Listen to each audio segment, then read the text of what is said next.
Millionaire alien mom dropped her ring after her blind daughter looked at her, all thanks to a mysterious human that changed everything. Dr. Aiden Vale stood at the base of the glimmering staircase, clutching a thin data pad in his trembling hands. Before him stretched the Lorraine estate, a palace that seemed carved from frozen light, each tower rising like a shard of crystal under twin suns. Its marble gardens floated on silver platforms, vines of luminous blue curling between archways, and fountains scattered drops of liquid sapphire that glowed faintly in the air. It was the kind of place that seemed immune to gravity, to time itself, and certainly to the nervous breath of a lone human engineer who had spent the last decade scraping contracts on the edge of forgotten worlds. Aiden adjusted his collar, trying to appear calm, though his reflection in the glassy floor betrayed him. Tired eyes, hair streaked with gray despite his 37 years, a posture that carried too many failures. He had been summoned by one of the wealthiest alien families in the quadrant, and he had no idea why. A figure emerged from the upper landing, tall, four-armed, with shimmering silver eyes that caught the light like polished glass. The attendant's voice resonated through the hall, low and melodic. "Dr. Vale, Lady Saren will receive you in the skyward chamber." "Thank you," Aiden replied, forcing steadiness into his tone. He followed the attendant up the staircase, past walls inlaid with glowing murals that moved like living constellations. The air smelled faintly of ozone and perfume, the scent of wealth, he thought bitterly. Everything around him spoke of a civilization so advanced it had forgotten what struggle felt like. He wondered, not for the first time, why a place like this would ever call for him, a human neuroengineer with a reputation more for stubbornness than success. The skyward chamber was vast, open to the skies through translucent domes. At its center sat Lady Saren Lorraine, ruler of an empire of trade routes and industries that spanned half the sector. Her skin was the vivid blue of her people, smooth as glass, her eyes a deep, luminous violet that seemed to look through him rather than at him. Draped across her shoulders was a ceremonial mantle woven from the feathers of celestial avians, an inheritance from her late husband's lineage. She was beautiful in the way glaciers were beautiful, majestic, distant, unyielding. "Dr. Vale," she said, her voice calm but edged with fatigue. "You come highly recommended." Aiden bowed slightly. "I'm honored, my lady." "I hope I can be of use." "Hope," she repeated softly as if testing the word. Her gaze shifted to a hovering chair that glided forward from the shadows. Nestled in its seat was a young girl, no more than 12 perhaps, with the same blue skin as her mother but lighter, like the hue of twilight. Her eyes were bright and curious, her silver white hair cascading over her shoulders. But what drew Aiden's breath short was what she lacked. The people of Loraya were winged, born with elegant appendages of gossamer tissue and fine skeletal lattice that allowed them to soar through the thin upper layers of their planet's atmosphere. Every portrait in the hall showed them in mid-flight, wings unfurled like banners of light. Yet this child, the daughter of a dynasty that ruled the skies, had none. "This is Lyra," Lady Saren said quietly. The usual poise in her tone faltered for a fraction of a second. "She was born without wings. Our healers, geneticists, and artificers have all tried. Every method failed." Lyra smiled faintly at the sound of her name. "Is this the human?" she asked in a soft, musical voice. Aiden nodded. "Yeah, I am. And you must be the bravest person I've met today." The girl tilted her head. "Mother says you make machines that listen to nerves." "Something like that," Aiden said, smiling despite himself. "Machines that try to understand what the body wants to do and help it do it." Lyra's smile widened. "Then maybe you can teach me to fly." The room fell utterly silent. Lady Saren's expression tightened, pain flickering beneath her regal exterior. Aiden swallowed. "I'll do what I can," he said softly. By nightfall, he had been shown to his quarters, an entire suite overlooking floating gardens that glowed softly under twin moons. He should have been awed, but exhaustion dulled everything. He set his data pad on the desk and sank into a chair, staring at the holographic schematics projected above the surface. Lyra's genetic data, neural interface charts, a file of medical failures thicker than his own research archive, winglessness, a condition not caused by trauma or mutation, but by absence, The neural blueprints for wings had never activated in her embryonic development. No injury to repair, no organ to regrow, just silence where motion should have been. He leaned back, rubbing his eyes. He had seen enough cases of neural collapse to know how this usually ended, in resignation. But something about the girl's tone, the quiet certainty when she said, "Maybe you can teach me to fly," refused to leave his mind. He remembered her eyes, not pleading, just expectant, as though she had already seen herself in the sky and merely waited for him to catch up. The next morning, he requested permission to spend the day with Lyra, not in laboratories or clinics, but in her own world. He found her in the observatory, perched near a wide glass dome that opened to the horizon. She sat cross-legged on a floating cushion, hands outstretched toward the wind that drifted through the open panels. Tiny motes of bioluminescent dust spiraled around her fingers. "Can you feel the air?" Aiden asked, approaching slowly. "It feels alive," she said, not turning. "It hums when it touches the feathers of others." But for me, it only sighs. Aiden stood beside her, gazing out at the distant figures wheeling through the skies. Young Lorraeans with bright blue wings that shimmered like stained glass. The air shimmered with their laughter. "Do you ever hate them?" he asked quietly. Lyra shook her head. "No, I just wonder what it feels like to belong to the wind." He smiled sadly. "Maybe belonging isn't something given. Maybe it's something built." She turned toward him then, curious. "Built? Like your machines?" "Exactly." From that day, Aiden began observing her closely, her posture, balance, the minute tremors in her shoulder blades where wings should have been. He set up sensors, not to diagnose, but to understand. At night, he worked in silence, sketching designs on glowing holosheets. Neural amplifiers that could translate thought into motion. Muscle matrices that could simulate lift. He wasn't trying to grow wings. He was trying to build the feeling of them. Days turned into weeks. Lyra spent every morning in the gardens where gravity was thinnest, practicing balance on floating stones as Aiden adjusted small devices along her back, thin discs that shimmered when activated. Each failure stung, but she never complained. Each success, a flicker of motion, a tremor of wind, made her laugh so brightly it echoed through the estate. Lady Saren, however, remained wary. She observed in silence, her violet eyes following every experiment. She spoke little to Aiden beyond formal instructions, but he could feel her scrutiny like a blade. She had seen too many promises end in heartbreak. One evening, Lyra entered Aiden's workshop without her attendants. The faint hum of machinery illuminated her face in shifting blue light. "You're hiding something," she said softly. Aiden froze, tools in hand. "Lyra, it's late." "You should rest. You're building something for me," she continued, smiling faintly. "Something you haven't told Mother about." He sighed. There was no use denying it. "Yes, but I don't want to give you false hope." "Hope isn't false if it makes you try," she said. He looked at her, and for a moment the quiet wisdom in her voice made the years of cynicism fall away. When Lady Saren returned from a diplomatic voyage, she found them in the testing chamber. Lyra standing in a harness of luminous filaments, Aiden crouched beside the control array. "What is this?" Saren's voice was sharp. "A prototype," Aiden said quickly. "It stimulates the neural clusters where wings would have connected. It might let her feel air currents, balance, perhaps even glide." Siren's violet eyes blazed. "You experiment on my child without permission?" Lyra's voice broke the tension. "It doesn't hurt, Mother.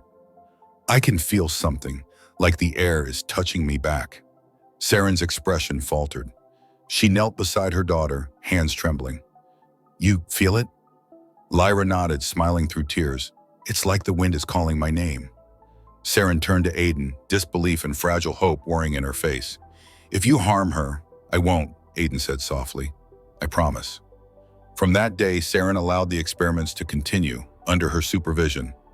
The once silent halls of the estate filled with faint laughter, the hum of machines and the sound of air shifting in new patterns. Each day, Lyra grew stronger, steadier.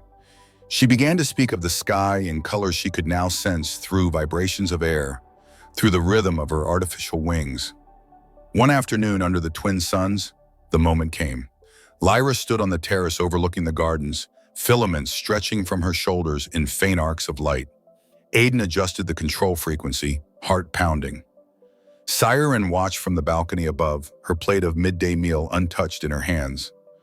Lyra took a breath and jumped. For a heartbeat, she fell. Then the air caught her, not with the grace of a born flyer, but enough. The filaments shimmered, the devices whirred, and Lyra's small frame lifted, hovered, then drifted upward. Siren's plate slipped from her fingers, shattering across the marble floor. But she didn't hear it. She could only watch, wide-eyed, as her wingless daughter rose into the light. The sound of the shattering plate echoed faintly through the hall, but neither Aiden nor Siren noticed. The moment stretched, breathless, as Lyra hovered in the sunlight. The devices hummed softly, threads of pale blue light tracing the arcs where her wings might have been. Her arms trembled, her balance uncertain, but she was aloft, defying every law that had confined her since birth. She let out a shaky laugh, the kind that carried both disbelief and joy. "I'm flying," she whispered. The air shimmered around her, rippling as the stabilizers adjusted. She tilted forward slightly, drifting a few meters before the field wavered, and she landed gently on the terrace, knees buckling but unhurt. Aiden rushed forward, his heart hammering. "Easy," he said, catching her before she fell. Lyra looked up at him, eyes wide and glimmering with tears. "I flew." Her voice cracked on the last word, but the smile that followed was radiant. On the balcony above, Siren pressed a trembling hand to her mouth. The pieces of her broken plate lay scattered, forgotten, as her daughter rose again, this time steadier. A breath escaped her, half a joy, half a laugh. She had seen countless wonders across her empire, but nothing compared to the sight before her now. When Lyra touched the ground again, the terrace filled with the sound of applause, not from servants or guards, but from the wind itself, whistling softly through the columns as if in celebration. Aiden exhaled, his shoulders sagging under the weight of weeks of work and sleepless nights. He met Siren's gaze above, and for the first time, her expression softened fully. The cautious, cold dignity was gone. She nodded once, wordless gratitude in her eyes. From that day, everything changed. The estate that had once been silent became alive with movement. Siren ordered the research chambers expanded, granting Aiden access to the finest equipment in her archives. Teams of attendants assisted in calibrating his devices, though none dared interfere with his designs. Aiden spent long days refining the flight interface, mapping Lyra's neural responses, adapting the system to her growing confidence. She could now lift herself for longer stretches, glide down staircases, and move from one terrace to another with a grace that improved daily. The joy in her laughter echoed through the crystalline halls like sunlight on water. Even the servants, once silent and deferential, began to smile when she passed. But joy was never free in a world built on hierarchies. News of the human engineer's success traveled faster than light could carry. Within days, the Lorraine Council summoned Siren to explain the nature of the experiment. The upper castes of her people viewed flight not as a physical ability, but as a divine inheritance, a symbol of purity and lineage. To them, restoring flight to one born without wings was tampering with the sacred order. When the summons arrived, sealed with the council's crest, Siren's fingers tightened around the holographic document until it flickered out. That evening, Aiden found her alone in the observatory, standing near the great window that overlooked the drifting gardens. She wore no crown, no jewels, only a simple white robe that caught the pale light of the moons. For the first time, she looked less like a ruler and more like a mother haunted by decisions she could not undo. Aiden hesitated at the threshold. "You got their message." She didn't turn. "They call it blasphemy. They say I've allowed a human to defile the sacred design."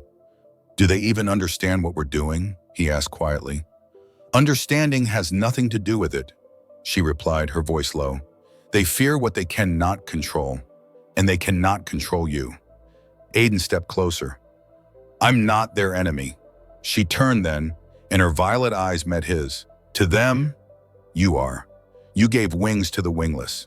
You made the impossible tangible. That threatens everything they stand on." She paused, her tone softening. "They will come. Perhaps not tonight, but soon. And they will demand you stop." He folded his arms, thinking. "And what will you tell them? Saren looked away, her gaze drifting toward the gardens where Lyra's laughter echoed faintly. That I would rather be condemned than let my daughter live as a ghost beneath the skyline. The next days were a blur of activity. Aiden focused on strengthening Lyra's flight control, teaching her how to steer, balance, and manage altitude. The device, once delicate prototypes, evolved into sleek, organic extensions of her body, flexible filaments that responded to thought rather than command. Lyra adapted faster than he expected, her instincts almost supernatural. Sometimes she would close her eyes and whisper that she could feel the shape of the wind, its laughter brushing against her mind. Aiden began to wonder if her people's connection to the sky was more than physical, something deeper, older. Each evening, Saren observed in silence. She had stopped giving orders, stopped questioning his every adjustment. Her watchful distance had turned to quiet trust.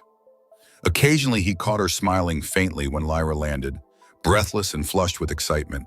It was in those fleeting smiles that Aiden saw glimpses of the woman she must have been before power carved its walls around her. But tension grew at the edges of the estate. Strange ships appeared on the horizon, unmarked transports that lingered for hours before vanishing. Couriers arrived with veiled warnings. Servants whispered of council envoys preparing sanctions. Aiden began to keep his schematics encrypted and his tools hidden when not in use. Lyra, though unaware of the political storm gathering beyond the gates, sensed the change in the air. One morning she asked, "Why does Mother look sad when I fly?" Aiden hesitated. "Because she's afraid of losing you again." "But she won't," Lyra said, her voice firm. "The wind knows me now. It won't let me fall." Her innocence both warmed and broke his heart. He wanted to believe it, that the wind itself could protect her. But he knew the threat would come from those who ruled, not the sky she longed for. Late one night, while the estate slept, Saren visited Aiden's workshop. The blue light from his holographic screens washed over her face, softening the edges of her usual composure. She studied him silently for a moment as he worked. He didn't notice her until she spoke. "You don't rest." "I will when the design stops breaking on re-entry simulations," he said, not looking up. He gestured to a projected model hovering in the air, a delicate framework of alloy and light shaped like ethereal wings. "I'm close to stabilizing the field, but it needs fine-tuning. One wrong pulse and it collapses." "You could walk away," she said, "like your research, leave this world. No one would blame you." He finally turned to her, eyes weary but steady. "You would." Their gazes held, an unspoken understanding passing between them. He wasn't doing this for glory or fortune. He was doing it because Lyra deserved more than sympathy, because Saren's unspoken pain had become his burden too. She broke the silence first. "You have no idea the risk you take." "Then let me take it," he said. "You've carried enough." Saren looked away, her voice quiet. "I used to dream of flying beside her. I thought if I could hold her hand in the air, she would never feel lesser. But I could never give her that." "You did." Aiden didn't reply. He couldn't. The lump in his throat made words impossible. He turned back to his work, the hum of machinery filling the silence. When he glanced up again, she was gone. Days passed. Lyra's progress astonished everyone, even Aiden. She began experimenting on her own, using air currents to sustain flight longer, finding balance in unpredictable winds. Once, she flew across the entire length of the courtyard without assistance, her laughter carrying all the way to the upper spires. The servants watched from balconies, whispering blessings under their breath. Then came the day of the council visit. They arrived unannounced, a procession of silver ships that cast long shadows over the gardens. Their insignias shimmered with authority. Saren greeted them in the main hall, her expression composed but cold. Aiden stood at her side, feeling painfully out of place among beings whose every movement radiated command. The leader, an elder named Valor, regarded him with thinly veiled disdain. "So this is the human," he said, "the one who reshapes nature for his amusement." "He restores what nature denied," Saren replied evenly. "He gives my daughter what the gods withheld." Valor's gaze hardened. "You speak as though you know the will of the gods. What if they took her wings for a reason?" Saren's tone sharpened. "If the gods wish to punish me through my child, they will have to face me themselves." Aiden felt the tension in the air like a living force. Valor turned to him. Human, do you understand what you've done? You interfere in the sanctity of our form. Such transgressions are not forgiven. Then forgive me, Aiden said, voice steady, but I didn't change her form. I only gave her a choice. Valor's expression darkened. A choice that will destroy balance. He turned to Saren. You will dismantle the device. The human will depart this world at once. Before Saren could answer, a voice rang from the upper gallery, clear, young, and unafraid. No. All eyes turned. Lyra stood there, the faint glow of her flight apparatus shimmering at her back. The filaments caught the sunlight as she stepped forward. You can't take this from me. Valor blinked, taken aback. Child, you speak of things you don't understand. Lyra shook her head, defiant. I understand everything. I understand what it means to live looking up at a sky you can never touch. And I understand that today, I won't let you take it away. The council chamber fell silent. Even the air seemed to still. Saren looked up at her daughter, her throat tight with pride and terror all at once. Aiden stepped closer, standing just behind her, a silent pillar of support. Lyra closed her eyes. The filaments brightened, responding to her pulse. Then, before anyone could react, she leapt from the gallery. Gasps filled the hall. The council members recoiled as she soared across the vast chamber, a streak of blue and silver light. She circled once, steady and sure, before landing gracefully beside her mother. You can call it blasphemy if you like, she said, voice steady, but it feels a lot like freedom. Saren turned to the council, her chin lifting proudly. If this is heresy, she said, then I will stand accused. Valor said nothing, his eyes flicked between them. The mother, the child, and the human who had made the impossible real. The silence that followed felt heavier than any verdict. When he finally spoke, his voice was low, dangerous. You have changed more than one child's destiny, human. You have changed the course of our world. Pray that the wind favors you. They left as suddenly as they had arrived, their ships vanishing into the sky. But Aiden knew their retreat was not surrender, only delay. The storm was coming, and this time, no device could help them fly above it. The days that followed the council's visit passed beneath a fragile calm. The estate stood quieter, though the silence was different now. Not the silence of peace, but of expectation, of hearts waiting for the next blow. Saren doubled the guard around the property, replacing ornamental sentinels with real soldiers whose eyes followed the horizon. The servants whispered of the council's wrath, of punishments that once had been only legends. Aiden worked longer hours, his focus sharpening into obsession. He told himself it was to strengthen Lyra's flight field, to make it safer, faster, more stable. But in truth, he worked to keep from thinking about what would come next. He had lived his life on the edge of impossible projects and bureaucratic failures, but nothing had ever carried stakes like this. Each improvement he made, each calculation that added even a fraction more stability, felt like buying them another day of safety. One afternoon, as he ran diagnostics in the flight chamber, the air shimmered and Lyra descended gracefully from above, landing in front of him with a soft thud. Her smile was radiant, unbothered by the shadows gathering beyond their world. You're frowning again, she said. That means something's wrong. Aiden managed a weary smile. Just thinking too hard. She tilted her head. You think harder than anyone I have ever met. You should try thinking about happy things, and what would those be, he asked. Flying, she said simply. It helps. He laughed, the sound breaking some of the tension in his chest. You're a better teacher than any I ever had. Then you should listen to my ma, she said, serious now. When you worry, the air around you feels heavy.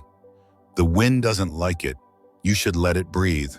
He nodded, pretending to understand, but part of him wondered if she was right. Perhaps the reason the prototype resonated so strongly with her wasn't just biology. It was something innate, something spiritual that her people had never thought to measure. She could feel the sky in a way even he couldn't explain. Later that evening, Saren came to the workshop. She wore her diplomatic robes again, the heavy silver mantle that marked her as Lady of the Lyraean House. The formality of her attire told Aiden everything before she spoke. They've called for a tribunal, she said quietly. The council wishes to judge the legality of your work. He straightened. Judge? You mean execute? Her eyes flickered with something between sorrow and steel. They won't do it openly. They'll start with restrictions. Seize your equipment, ban the research. But make no mistake, they intend to erase what you've built. He turned back to the console. Then we build faster. Aiden, if they destroy it, all of this will vanish. Everything we've done, everything she's learned, I can't let that happen. Saren stepped closer. You think I don't know that? But we can't win by force. If they see this as rebellion, they'll bring fleets. He turned to her sharply. Then what would you have me do? Stop? Tell her she can't fly anymore? Tell her that because her mother was born into a gilded cage, she has to live in one too? His voice rose, echoing off the chamber walls. Saren flinched, then caught herself. Her tone steadied. I would have you live long enough to help her again if they take this from us. The silence that followed was thick with exhaustion and truth. For the first time, Aiden saw how tired she truly was, her shoulders drawn tight beneath the silver fabric, her eyes shadowed by sleepless nights. The proud empress, who had once ruled without question, now stood like a woman fighting to hold her world together with her bare hands. They will not stop, she whispered. Not while this power exists. Then they'll have to face it, he said, because it won't die with me. She studied him for a long moment, as if seeing something new. You're a fool, she said softly, the kind the universe needs. Then she turned and left him with his machines and his thoughts. When she was gone, Aiden stood in the dim blue light of the lab and realized that for the first time, he feared not failure, but success. The more he perfected his design, the greater the danger became. The following morning dawned strangely quiet. The twin suns hung low, veiled by a layer of haze. Aiden was reviewing flight data when he heard soft footsteps behind him. Lyra entered, carrying a small tray. You forgot to eat again, she said. Mother says you'll fade into dust if you keep skipping meals. He smiled, taking the offered food. Remind your mother she's the one who makes me work this much. She worries, Lyra said. She doesn't say it, but she's afraid for you. Aiden looked up at her, startled. Afraid for me? She dreams about the council, Lyra said, lowering her voice. She thinks I don't hear, but sometimes she talks in her sleep. She says they'll come for you first. Aiden set the tray aside. Then I'll make sure they can't. He hesitated, then added, if anything happens. Nothing will happen, Lyra interrupted firmly. The wind said so. He wanted to tell her that the wind couldn't protect them from politics or power, but something in her expression stopped him. There was a certainty in her eyes, as if she could already see the outcome of battles not yet fought. He returned her smile instead. Then I suppose we'd better listen to it. That afternoon, Saren summoned him to the council hall within the estate. The vast room glowed with cold blue light, and holographic displays of the Empire's banners shimmered overhead. She stood near the center, her back straight, every inch the leader she had been trained to be. They've advanced the tribunal, she said, 3 days from now. That's sooner than expected. They want to make an example of us. Then we show them something they can't erase, he said. We give them proof that can't be buried in records. She frowned. You mean another demonstration? Not for them, he replied. For everyone. The entire sector. If we broadcast her flight, the council can't suppress it without exposing their fear. Saren hesitated, the idea clearly tearing at her instincts for caution. That would ignite outrage. Some will call it revolution or evolution, he countered. Either way, they will have to face it in the open. She looked at him for a long moment, the faintest trace of a smile ghosting across her lips. You sound like a man who has already decided his fate. Maybe I have. Then let me share it, she said quietly. You gave her wings. Let me give you protection. The next days passed in a flurry of preparation. Saren's technicians secretly rerouted communication arrays to the outer colonies, disguising the transmission under diplomatic codes. Aiden refined the neural link for Lyra's final test, making it safer, stronger, more intuitive. Lyra herself trained relentlessly, mastering balance and dive patterns, learning how to ride the currents instead of resisting them. She moved through the sky with an ease that bordered on artistry. The sight of her flying above the gardens drew silent crowds of servants and guards, their disbelief turning into reverent awe. The night before the broadcast, Aiden couldn't sleep. He sat in the workshop, surrounded by the hum of dormant machinery, the scent of ozone and metal heavy in the air. Saren found him there, staring at the faint holographic projection of the prototype's first draft. "You kept it," she said. "To remind myself how impossible it seemed," he replied, "and how much it bought them." She stepped closer, folding her arms. "Would you change it if you could?" "No," he said after a pause, "but I'd make sure the world we give her is ready for it." "It never is," Saren murmured. "That's why people like you exist, to make it ready." When dawn came, the skies were clear. The broadcast began quietly, just a signal echoing through distant channels. Across dozens of worlds, traders, nobles, and farmers alike saw the same image flicker to life on their consoles. A blue-skinned child stepping onto a marble terrace, filaments glimmering behind her, her human teacher watching from the edge. The wind rose as Lyra spread her arms. She leapt, and the world changed.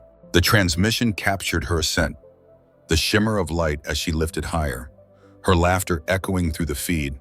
The watcher saw her mother below, eyes filled with tears, looking not like a ruler, but like every parent who had ever prayed for a miracle. When the signal ended, silence fell across the sector. Then came the flood, messages, pleas, accusations. Some hailed it as the birth of a new era. Others condemned it as an abomination. On Lyria itself, the council erupted in chaos, and within hours, their fleet began to move. Saren stood at the balcony, watching the sky fill with approaching vessels, their silver hulls glinting in the morning light. "They've come faster than I expected," she said quietly. Aiden joined her, his jaw set. "Then we hold them off long enough to finish what we started." He turned to her, eyes sharp with determination. "No matter what happens next, Lyra must keep flying." Saren met his gaze, and for a heartbeat, there was no empress, no human, no barrier between them. Only two souls who understood that the wind had already chosen its side. The horizon burned with the gleam of descending ships. Their formation was precise, methodical, the kind that spoke of discipline forged through centuries of command. The air trembled as the first wave broke through the clouds, the faint hum of their engines rippling through the valley like distant thunder. Aiden stood beside Saren on the balcony, his eyes tracking the movement of the fleet. "They're not here to negotiate," he said quietly. "They're here to erase us." Saren's gaze was fixed on the sky, her voice calm despite the dread coiling beneath it. "Then they'll find the air less compliant than they expect." She turned, her long blue hair catching the light, and motioned to her guards below. "Seal the outer gates. Activate the perimeter shields." The estate came alive with motion. Servants ushered to the inner halls, security drones rising from their housings, walls shifting as layers of crystal armor slid into place. Yet for all the movement, Aiden could feel how small they were compared to what was coming. Inside, Lyra watched from the observatory window, her hands pressed against the glass. The sky above her home, the same sky she had learned to touch and trust, was now filled with silver specks of war. She turned as Aiden entered, her eyes wide. "They're angry, aren't they?" He hesitated, searching for the right words. "They're afraid," he said finally. "Afraid of what you represent." "Because I can fly? Because you weren't supposed to?" Lyra frowned. "Then I'll show them they don't need to be afraid." Aiden knelt beside her. "No, you'll show them what it means to be brave." There's a difference. Her small hand found his, and he felt how steady her grip was despite the tremor in her voice. Saren joined them, the authority in her posture softening when she looked at her daughter. "You must stay below when they land," she said firmly. "The council will use any means to make their point. They won't hesitate to hurt you." Lyra shook her head. "You can't ask me to hide again. I've done that all my life." Saren's lips parted to reply, but no words came. She had built her life on control, yet this child, her child, had become something she could no longer confine. "Then stay close to Aiden," she said at last, "and do not act without his word." Lyra nodded solemnly. Moments later, the first council envoy stepped through the shimmering air at the gate, flanked by armored guards. Aiden and Saren descended to meet them. The envoy was not Valor this time, but a younger figure with the same cold gleam in his eyes. "Lady Lyrian," he said, bowing slightly, "by decree of the High Council, your estate is now under inspection. The human's technology is to be confiscated and all research records transferred to the Imperial Archive." Saren's tone was measured but sharp. "You may inspect nothing without my consent." "Then consent," the envoy said, his gaze shifting to Aiden. "Or we will enforce compliance." Aiden stepped forward, keeping his voice calm. "This isn't a weapon," he said. "It's a bridge, a way to give back what was lost." The envoy smiled thinly. "A bridge can become a blade when it leads where it should not." "And who decides where it should lead?" Aiden asked. "You?"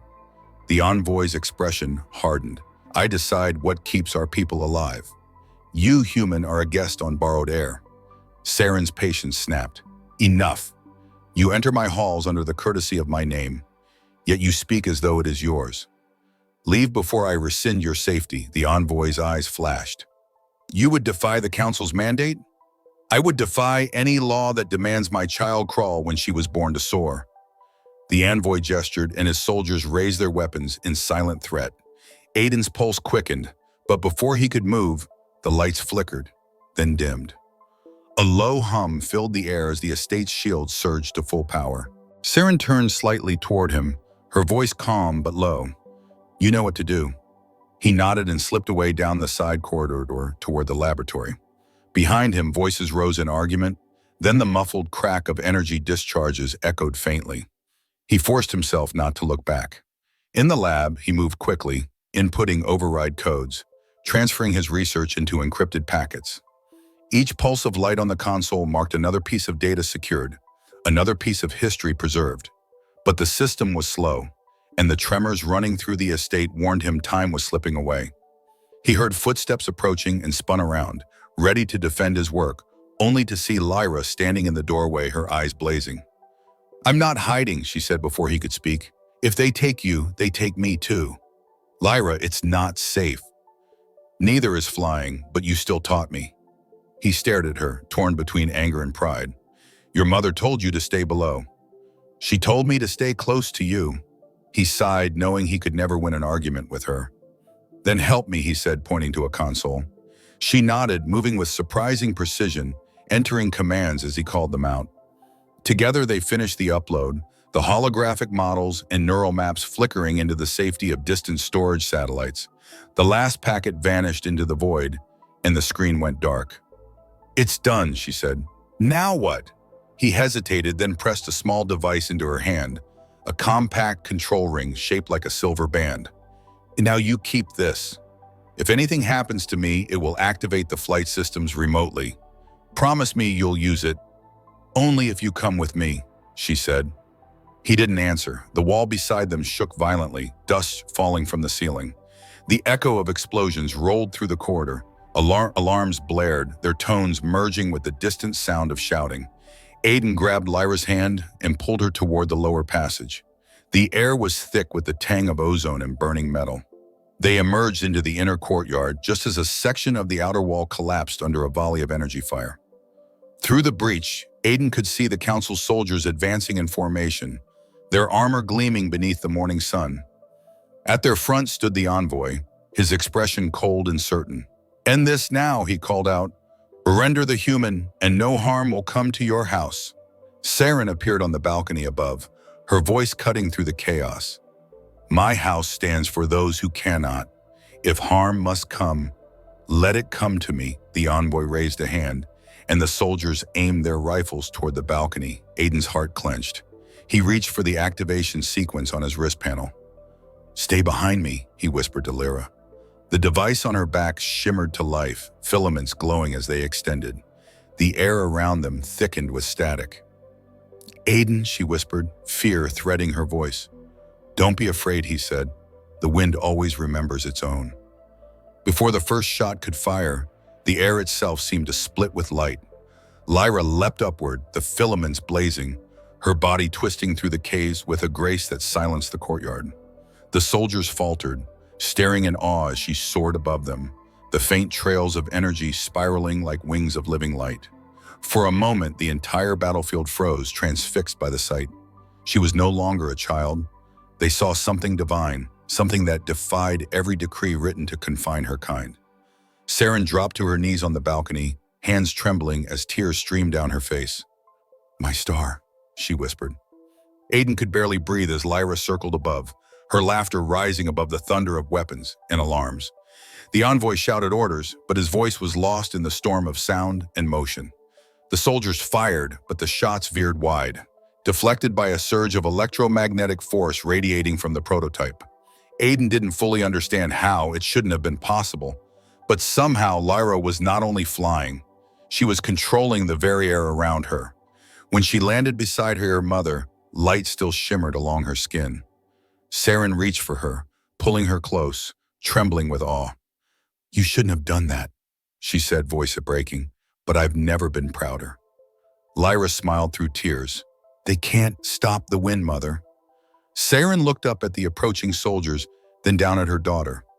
"No," she said softly, "they can't." The envoy's voice rose again, this time edged with fury. "You think this defiance will save you? You've doomed yourselves." Aiden stepped forward, his voice steady. "Maybe, but at least we'll fall knowing we reached the sky first." Smoke rose from the gardens where the first wave of soldiers had fallen back. Their advance halted not by weapons, but by awe. The air shimmered with the afterglow of Lyra's flight, the energy lingering like a living memory. Aiden stood in the courtyard, chest heaving, the hum of the prototype still thrumming faintly in the air around him. Saren knelt beside her daughter, her elegant hands trembling as she brushed the light from Lyra's hair. For a long moment, no one spoke. Then the envoy stepped forward again, his voice shaking with anger. "You have turned her into something unnatural," he hissed. "You've made a mockery of the divine." Saren rose to her full height, her mantle darkened by soot but her posture unbroken. "The divine," she said, her voice clear, "has always lived in those who dared to rise." The envoy gestured sharply to his troops, but even they hesitated now. The moment they had seen Lyra in flight had cracked something in their resolve. They were soldiers, trained to obey, but they were also children of the same sky she had just conquered. One by one, their weapons lowered. The envoy turned in disbelief. "What are you doing?" "We saw her," one of them murmured. "She flew." "Without wings. How can that be wrong?" The envoy's fury deepened, but his authority faltered. He took a step back as Saren descended the marble steps, her daughter's hand in hers, Aiden following silently behind. "You can report to your council whatever you wish," Saren said. "Tell them the wind no longer belongs to their decrees." The envoy's composure broke. "You've doomed your house," he spat. "Every loyal family will turn against you." "Then let them," she replied. "Loyalty without compassion is just another word for fear." With that, she turned away. The envoy stood for a moment longer, trembling with rage before signaling retreat. The soldiers obeyed without hesitation. The ships that had hovered above the estate began to withdraw, their engines lighting the horizon with streaks of silver. Within minutes, the sky was empty again. Silence settled over the courtyard, broken only by the whisper of the wind. Aiden felt his knees weaken as the adrenaline left him. Saren turned to him, her expression softening. "It's over," she said quietly. "For now," he replied. "They'll come again." "Then we'll be ready," she said. Lyra looked between them, her eyes bright with something that was not fear but wonder. "I felt everything," she said softly. "The air, the light, even their anger. It was like the world itself was breathing with me." Aiden smiled. "That's what flying really is." She tilted her head. "It wasn't just me, though. I could feel you, both of you, like you were holding me up." Saren knelt to meet her gaze. "We always will." They returned inside as the estate's lights dimmed back to normal, the hum of emergency systems fading into quiet. Servants emerged from hiding, moving cautiously through the wreckage. Some bowed deeply as Lyra passed, others simply watched her with reverent silence. It was as if a myth had stepped out of the sky and walked among them. In the great hall, Aiden collapsed into a chair, exhaustion washing over him. Saren stood nearby, removing the remnants of her mantle, her movements slow, deliberate. "You've given her more than wings," she said finally. "You've given her a future." He shook his head. "She gave herself that. I just helped her find it." Saren smiled faintly. You're still too humble for what you've done. The council will never forgive you, but the people, they'll remember. He looked up at her. That's what I'm counting on. Over the next days, the estate became a beacon.